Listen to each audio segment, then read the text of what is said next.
Baik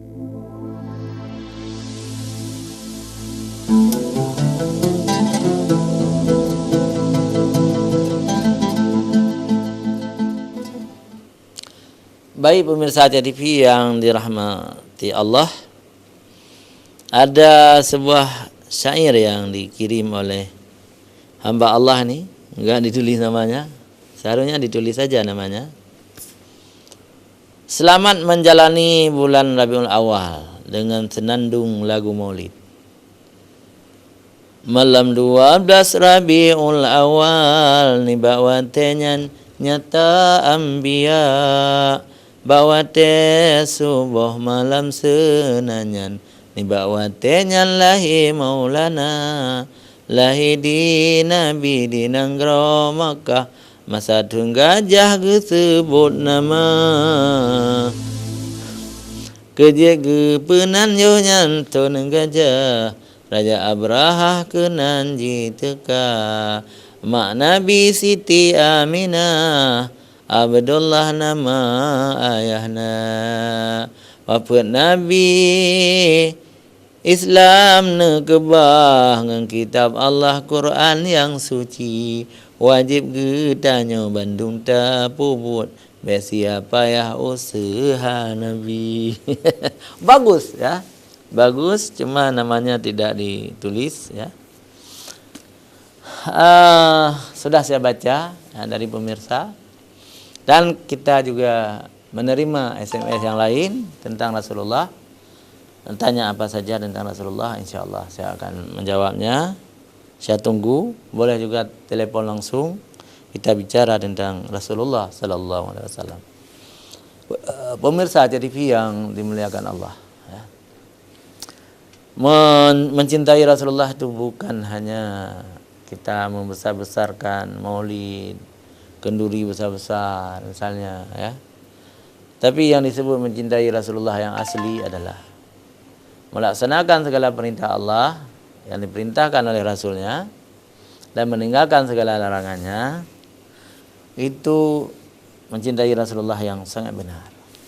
Jangan ada begini, seseorang salat 5 waktu pun nggak ada, cuma beliau kaya, sudah diberi istidrat oleh Allah. Jadi istrinya pun nggak salat, anak-anaknya pun nggak salat, jadi hidup tanpa salat ya. Tapi waktu maulid itu sangat besar kendurinya, diundang orang-orang saudara-saudaranya walaupun dari kampung yang jauh, besar sekali, menghabiskan uang berjuta-juta. Tapi dia itu melupakan dirinya, dia itu tidak ibadah ya. Jadi peringatan maulid seperti itu tidak ada pahala apapun, tidak ada manfaat apapun. Ini penting kita tekankan supaya umat Islam ini jangan meninggalkan salat, karena salat itu imaduddin, tiang agama ya. Barang siapa melaksanakan salat, maka itu telah melaksanakan perintah-perintah agama ya. Dan barang siapa meninggalkan salat, mereka itu turut menghancurkan sendi-sendi agama.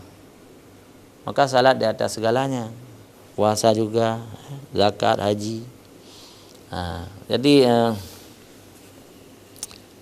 tidak benar kalau kita peringati maulid besar-besar seolah-olah kita tidak masuk surga. Sudah masuk surga, tidak benar. Baru benar kalau kita melaksanakan perintah-perintah Allah Subhanahu wa taala sepanjang hidup kita. Pemirsa TV yang dimuliakan Allah, silakan telepon kembali, SMS kembali. Insyaallah saya akan menjawab pertanyaan-pertanyaan dari antum. Iya, kita lihat di WA dulu. Adakah yang mengirimkan SMS ya?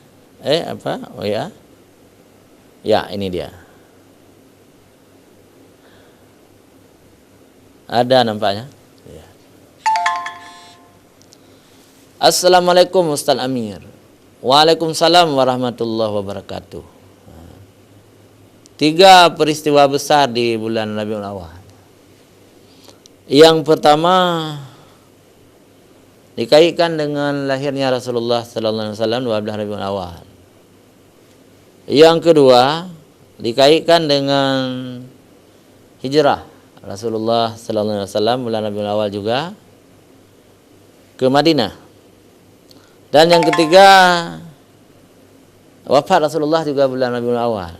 Dan kebetulan tanggal-tanggalnya juga sama, harinya juga sama. Tapi ada sejumlah penulis yang mengatakan tidak seperti itu. Mohon Ustaz Amir memberi penjelasan kepada kami. Wassalam Ashabul Hikam. Aduh, cantik kali namanya ya. Ashabul Hikam. Ya. Benar seperti itu Ashabul Hikam ya. Benar. 12 Rabiul Awal hari Senin lahir Rasulullah sallallahu alaihi wasallam. Itu pendapat mayoritas ulama. Tapi ada juga sebagian ulama yang mengatakan Rasulullah lahir tanggal 9, ada yang mengatakan tanggal 2, ada yang mengatakan tanggal 12 Rabiul Awal. Nah, jadi mayoritas hari Senin 12 Rabiul Awal. Tentang hijrah Nabi, betul juga. Nabi hijrah dari Mekah ke Madinah. Dimulai dari Gua Sur menuju Kuba itu tanggal 1 Rabiul Awal. Tetapi Rasulullah tiba di Madinah tanggal 12 Rabiul Awal. Begitu juga dengan wafat beliau. Hari Senin tanggal 12 Rabiul Awal juga. Baik, kita terima telepon dulu. Assalamualaikum. Waalaikumsalam warahmatullahi wabarakatuh. Silakan Ayah. Abu Lela ya. Abu Laila ya. Jadi begini Pak Amir. Ya. Ini bicara masalah kontroversi dalam peringatan Maulid. Iya. Ada peringatan Maulidah, ada peringatan pesta besar-besaran. Iya. Itu keduanya dilemparkan kepada Rasulullah. Iya. Kalau Maulidahnya itu ada dasar. Laqad kana lakum fi Rasulillahi uswatun hasanah. Iya. Kita mengambil mau'idah ataupun suri teladan dari Rasulullah. Kita pelajari sirahnya. Iya. Lalu bagaimana ini katanya dengan besarnya kenduri, besar pahala, masuk surga. Padahal ibadahnya dilupakan. Keteladanan Rasulullah dilupakan. Iya. Ada pula yang ceramah di Masjid Raya. Iya. Salahuddin yang memulakan peringatan Maulid besar-besaran. Itu enggak benar. Iya, iya. Kalau masalah Salahuddin memperingati Maulid, ya. Tapi dalam bentuk mau'idah, suri teladan. Iya. Tapi ipar beliau, Malik Muzaffar Shah Abisain, itu yang kenduri besar-besaran 7 hari 7 malam itu. Di negeri Irbil, di Kurdi sekarang.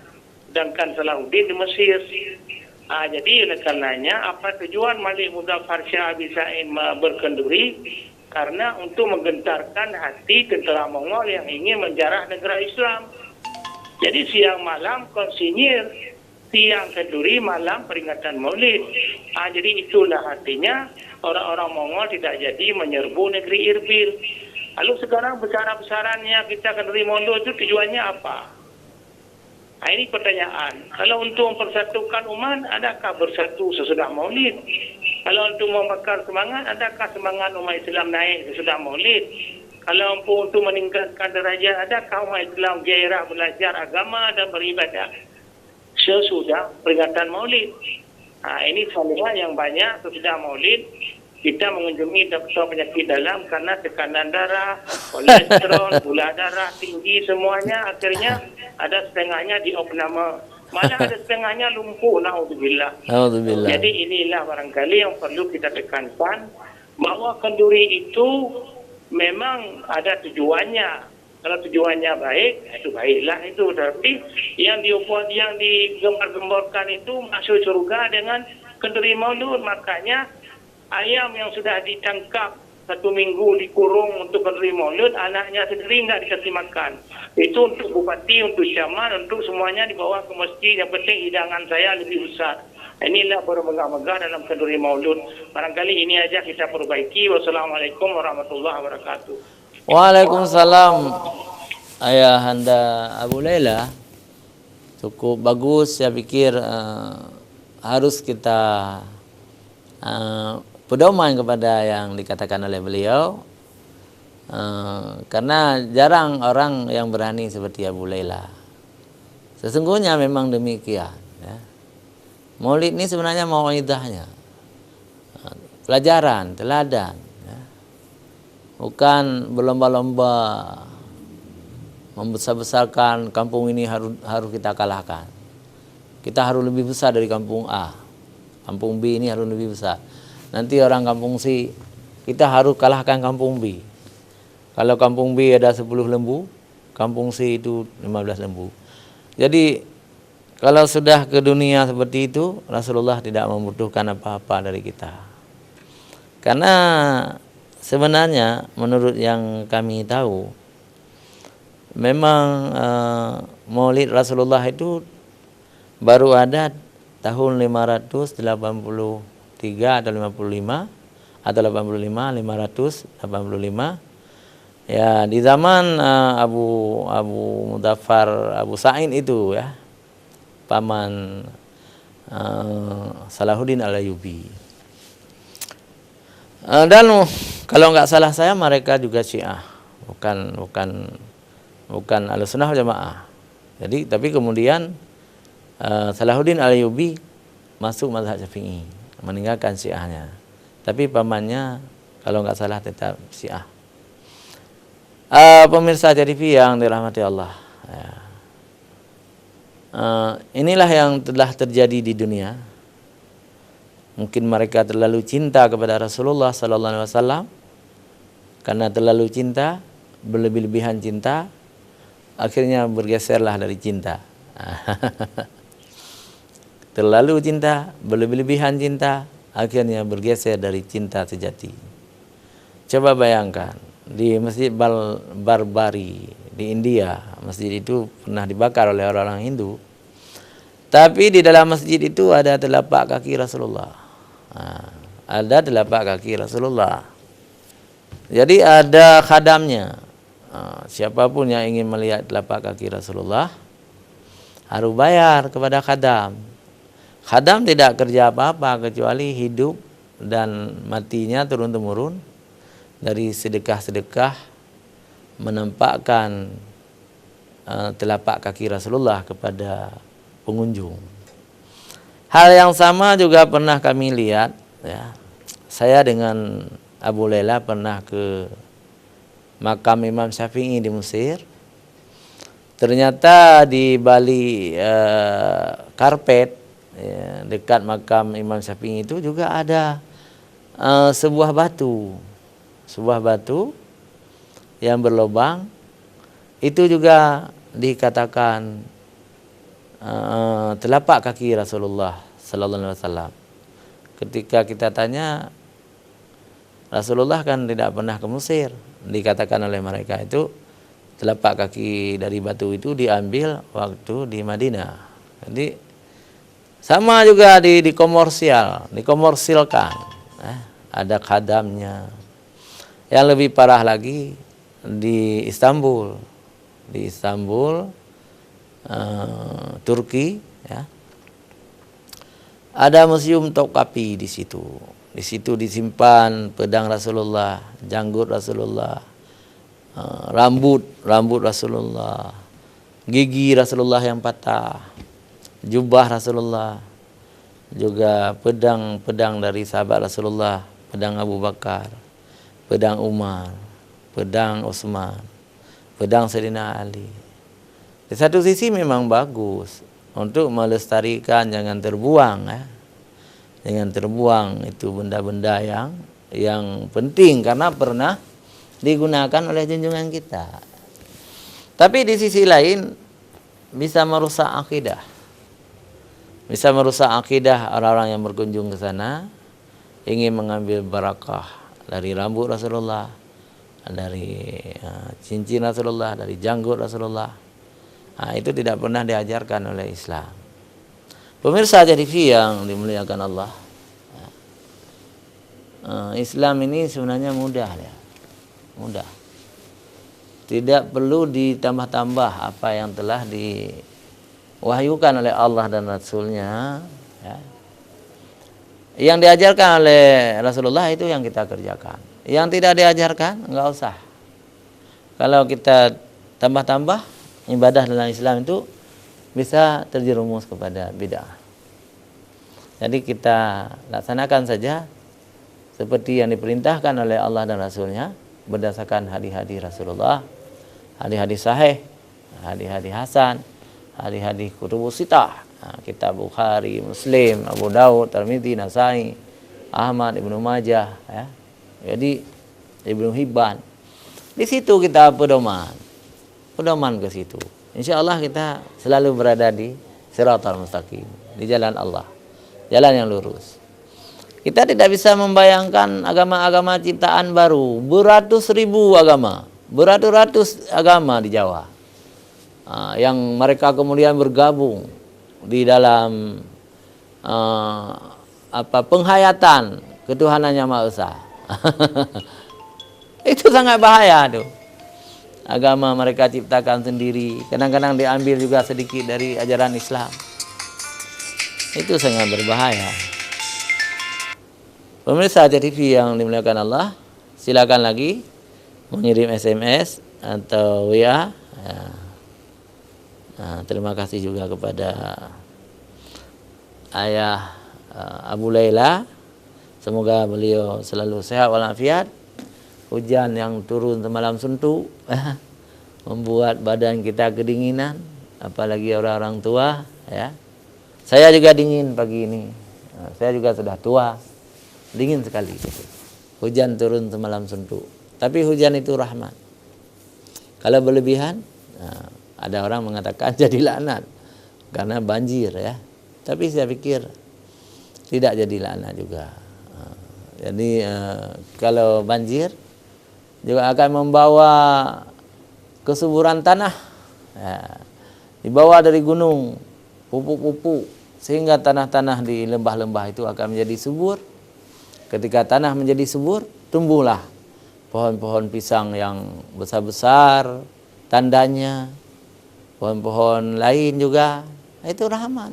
Nah, kalau tidak ada banjir, mungkin ya bumi akan tandus, pohon-pohon tumbuh dengan tidak cukup gizi. Baik pemirsa TV yang dimuliakan Allah, saya lihat lagi dari WA, kita alih ke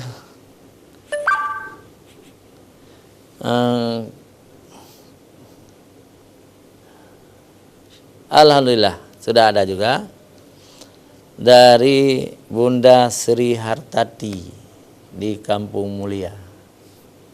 Menarik ini. Assalamualaikum Ustaz. Tolong disebutkan kepada kami anak-anak Rasulullah yang 7 orang itu. Kalau boleh Ustaz, harus berurutan. Nah, karena saya juga bisa menghafal tidak berurutan. Baik Ibu Sri Tati, ya. Yang pertama anak Rasulullah itu Qasim, ya. Qasim itu anak Rasulullah yang pertama. Yang kedua Zainab. Yang ketiga Ruqayyah. Yang keempat Fatimah. Dan yang kelima Abdullah. Itu satu ibunya. Ibunya Siti Khadijah binti Khuwailid.